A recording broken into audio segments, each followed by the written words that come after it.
దేవుని మందిరానికి వచ్చినప్పుడు ఒక భయం వస్తుంది.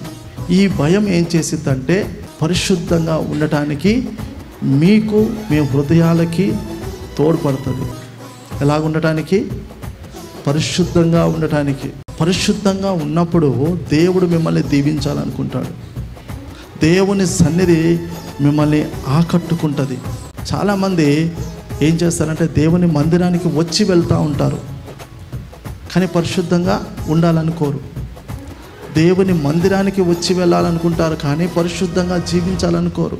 ఈ వ్యత్యాసము వలన వారిని దేవుడు దీవించడండి. గుర్తుపెట్టుకోండి, మీరు దేవుని మందిరానికి వస్తూ వెళుతున్నంత మాత్రాన మీరు దీవెనను అందరు.